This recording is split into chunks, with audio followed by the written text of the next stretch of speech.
તો મિત્રો આવી જ રીતે દાનભા બાપુ સોમવારે સાંજે અને મંગળવારે દિવસ દરમિયાન બપોરે આરતી પણ કરે છે મિત્રો. જય માતાજી, જય સુરાપુર દાદા. મિત્રો સ્વાગત છે તમારું ફરી એકવાર ધ શિવલોકમાં. તો મિત્રો તમને જણાવતા ખૂબ જ આનંદ થઈ ગયા છે. ફરીવાર આપણે આવી ગયા છીએ સુરાપુરા ધામ ભોળાદ. તો મિત્રો આજના બ્લોગમાં આપણે સુરાપુરા દાદાના દર્શન કરીએ, ત્યારબાદ આપણે દાનભા બાપુના પણ આરતી સાથે દર્શન કરીશું. મિત્રો તો વિડીયોમાં બનાવી રહેજો. ચેનલ બનાવો તો સબસ્ક્રાઈબ પણ કરજો, લાઈક કરજો, કમેન્ટ બોક્સમાં જય સુરાપુરા દાદા લખીને વિડીયો શેર કરી દેજો મિત્રો. તો મિત્રો અહીં થોડી વારમાં દાનભા બાપુ સુરાપુરા દાદાની આરતી કરવા પણ આવી રહ્યા છે મિત્રો. તો આપણે સુરાપુરા દાદાના આરતી સાથે દર્શન કરીશું, સાથે દાનભા બાપુના પણ દર્શન કરીશું મિત્રો. જેમાં લોકો સ્વયંસેવકો અહીં દાદાના ભક્તોને બેસાડી રહ્યા છે મિત્રો.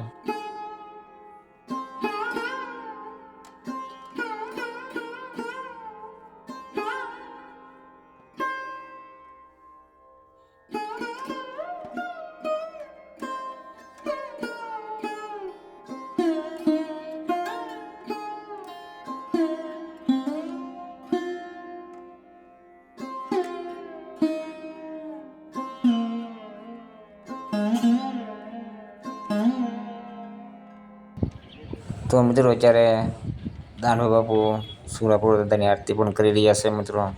તો આપણે આરતી સાથે દાનભા બાપુના પણ દર્શન કરીએ મિત્રો.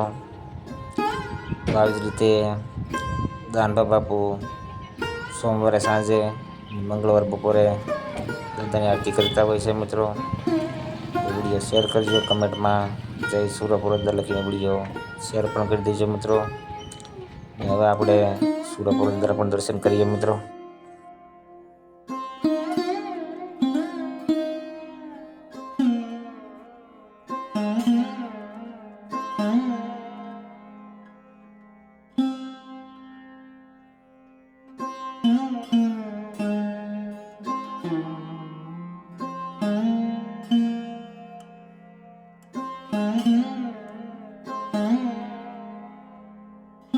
તો મિત્રો સુરાપુરા દાદાના દર્શન કર્યા બાદ આપણી સેલ્ફી પટે તમે જોઈ શકો છો દાનભા બાપુની પણ હાજરી છે મિત્રો. તો આપણે તેના પણ દર્શન કરી અને આગળ આપણે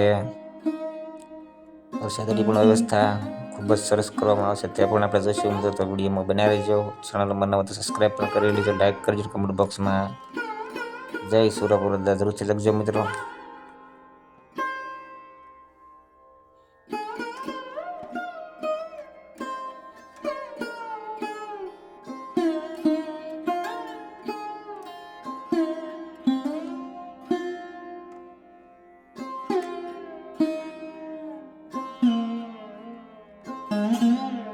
તો મિત્રો હવે આપણે અહીં છેડે નીચે આવી ગયા છીએ, જ્યાં દાનભા બાપુની જાહેર સભા થતી હોય છે અને ભક્તોનું સંબોધન પણ થતું હોય છે મિત્રો. અહીં લોકો ખૂબ જ દૂર દૂરથી આવતા હોય છે, જે અહીં આરામ પણ કરી શકે છે અને મિત્રો સાથે જ રાત્રિ રોકાણની પણ વ્યવસ્થા કરવામાં આવે છે મિત્રો. થોડી જ વાર બાદ અહીં બપોરે પ્રસાદની પણ વ્યવસ્થા કરવામાં આવે, સાથે જ ચાની અને નાસ્તાની પણ વ્યવસ્થા કરવામાં આવે છે મિત્રો. અને આ બાજુ વરસાદી પણ શરૂ થઈ ગઈ છે, તે પણ તમે જોઈ શકો છો. તો મિત્રો અહીં દાદાના સાનિધ્યમાં આવતા દાદાના ભક્તો માટે પ્રસાદીની પણ વ્યવસ્થા કરવામાં આવે છે, જેનો કોઈ ચાર્જ લેવામાં આવતો નથી. સાથે જ અહીં આપણે પ્રસાદી લઈ અને વાસણ પોતે સાફોને સ્વચ્છ કરીને મૂકવાના છે, જેની ખાસ નોંધ લેવી, જેથી કરીને વ્યવસ્થા પણ જળવાઈ રહે.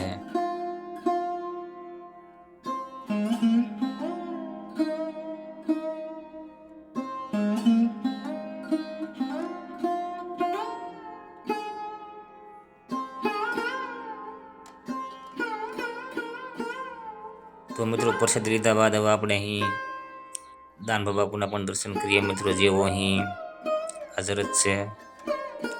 અને અહીં દાદાના ભક્તોની પ્રસાદીની અને ચા પાણીની વ્યવસ્થા કરવામાં તેઓ પણ દાદાના સાનિધ્યમાં હાજર જ હોય છે મિત્રો. ને આવી જ રીતે સોમવારે અને મંગળવારે ખૂબ જ લોકો દાદાના દર્શને આવે છે અને મોટી સંખ્યામાં લોકો વ્યસન મુક્તિ માટે પણ આવે છે મિત્રો. જેમાં અત્યારે કોઈ બુકિંગની પણ જરૂર નથી મિત્રો. વ્યસન મુક્તિ માટે તમે સોમવારે ને મંગળવારે આવી શકો છો મિત્રો. સાથે તમને દાનુ બાપુના પણ દર્શન સોમવારે સાંજે અને મંગળવાર આખો દિવસ માટે બાપુ પણ અહીં હાજર જ હોય છે મિત્રો. તો મિત્રો આ છે દાદાના સાનિધ્યનું પાર્કિંગ જે તમે જોઈ શકો છો. તો મિત્રો આપણે અહીં પણ આપણી ગાડી સાઈડમાં અને વ્યવસ્થિત પાર્કિંગ કરીને આવું મિત્રો, જેથી કરીને વ્યવસ્થા જળવાઈ રહે.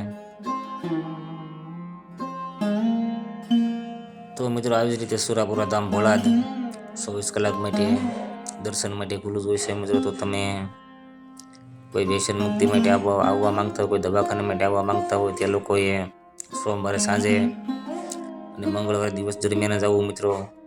જેમાં દાનુ બાપુની પણ દાદાના સાનિધ્યમાં હાજરી હોય છે મિત્રો. તો આવી જ રીતે આપણે સુરાપુરા દાદાનો દર સોમવારે અને મંગળવારે બ્લોગ આવે છે મિત્રો. તો એના માટે મારી ચેનલ સબસ્ક્રાઈબ જરૂરથી કરજો. તો ફરી મળીએ. જય દાદા, જય માતાજી.